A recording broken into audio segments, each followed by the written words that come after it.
towering above the estuary of the River Esk, where the tides churn with secrets and the mists cling like ghosts to ancient woodlands. Muncaster Castle stands as one of England's most breathtaking and most haunted historic homes. Its crenellated battlements and ivy-draped towers evoke a fairy tale grandeur, yet beneath its manicured gardens and soaring halls lies a darkness that refuses to be forgotten. The legend of Thomas Skelton, the castle's 17th century jester, better known in Cumbrian folklore as Tom Fool, once a name spoken with laughter, it is now uttered with caution in the castle's shadowed corridors, where the air feels heavy with the weight of his malice. In the late 1600s, Thomas Skelton served the Pennington family, Muncaster's lords since the 13th century, as their court jester. His role was to entertain with sharp-tongued jests, tumbling tricks, and bawdy songs, delighting the nobles and their guests in the castle's candlelit banqueting hall.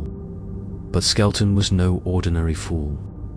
Beneath his motley cap and bells lay a mind as twisted as the gnarled oaks that guard the estate.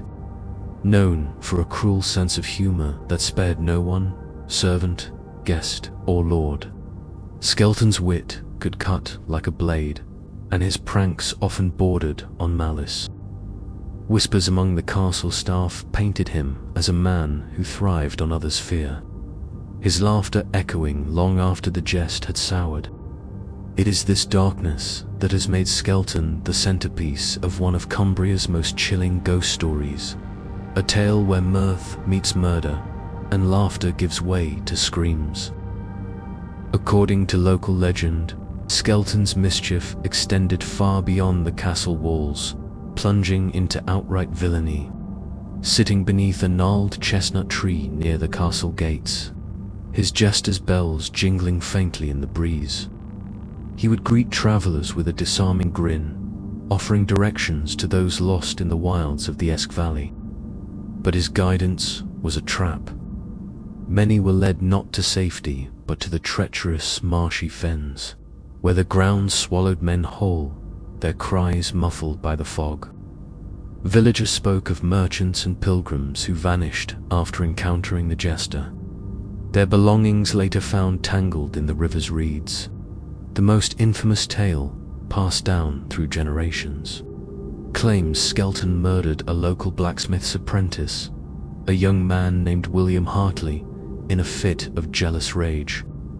Legend has it that Skelton, envious of Hartley's favor with a castle maid, lured him to a secluded spot, beheaded him with a stolen axe, and hid the body in a forgotten cellar beneath the castle.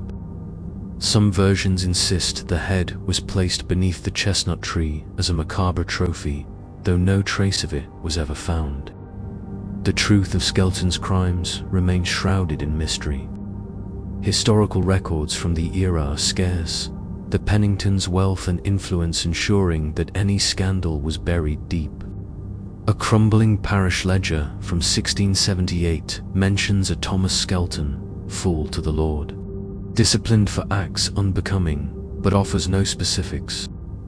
Another document, a faded letter from a visiting merchant, describes the jester as a man of ill humor, whose eyes gleam with a devil's intent. Whether these fragments point to murder or merely a reputation for cruelty, Skelton's name became synonymous with dread, and by the 18th century, his legend had taken root as a Gothic nightmare, whispered in Cumbrian taverns and around hearth fires. Today, visitors and staff at Muncaster Castle speak of Skelton in hushed tones, as if saying his name too loudly might summon his presence. Paranormal reports are as varied as they are chilling. In the castle's ancient corridors, objects move without explanation. Candlesticks topple from mantels, books are hurled from shelves, and heavy oak furniture has been found rearranged in locked rooms, as if mocking the order of the living. Guests have reported being pushed or scratched, particularly after jesting about Skelton's legend or doubting his existence. The tapestry room, a chamber adorned with faded Flemish weavings, is notorious for its oppressive atmosphere. Overnight guests have fled in terror, describing cold, unseen hands clutching at them in the dark or a low, rasping chuckle that seemed to come from the walls themselves. In 2003, a visiting American couple claimed their bed shook violently at 3 a.m., accompanied by the sound of jingling bells fading into silence. I was standing near the grand staircase when I heard laughter, recalls June Holloway, a tour guide who has worked at Muncaster for over 20 years. It was sharp, unnatural, right in my ear, like someone standing inches away. No one was around. Then something yanked my shawl from behind and threw it down the stairs. I don't joke about Tom Fool anymore. June's experience is one of many. A groundskeeper in the 1990s reported seeing a figure in a jester's cap darting through the castle's walled garden at dusk, only to vanish when pursued. Even the Pennington family, who still reside in parts of the castle, acknowledged the unease. "There's a restlessness here," says Lady Pennington, a descendant of the family, in a rare 2018 interview. "We've all felt it, something watching, waiting. Tom's part of this place, whether we like it or not." The castle's haunting has drawn academic researchers, ghost hunters, and skeptics alike, each seeking to untangle fact from folklore. In 2015, a team from the British Paranormal Society conducted a week-long investigation, focusing on the tapestry room and the chestnut tree where Skelton allegedly lured his victims. Their equipment recorded violent electromagnetic field, EMF spikes, and unexplained temperature drops, particularly near the tree, where the air grew so cold it fogged their breath even on a mild September night. Audio recordings captured a faint, rasping chuckle, interspersed with what sounded like the word fool, though no physical presence could be traced. A 2021 study by a University of Lancaster doctor, Dr. Eleanor Marsh, suggested that Skelton's legend may have been amplified by class tensions, with the Jester cast as a scapegoat for the Penningtons' unpopular land policies in the 17th century. Yet even Dr. Marsh admitted the consistency of the paranormal reports is unsettling. Something lingers here, whether it's Skelton or the weight of his story. Muncaster's community has long grappled with the Jester's legacy.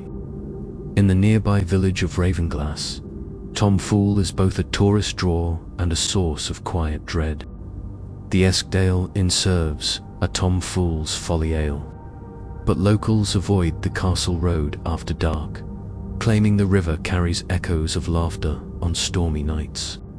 "My granddad swore he saw a man in bells by the chestnut tree when he was a lad," says Maggie Carter, a Ravenglass shopkeeper. "He ran home and never went back." We don't talk about Tom like he's just a story. The castle itself embraces its haunted reputation, hosting guided ghost tours and an annual Fool's Night event, where actors reenact Skelton's jests, though some performers have quit after feeling an unseen presence during rehearsals. The Pennington family, steadfast in their stewardship of Muncaster, views Skelton as an integral part of the castle's character.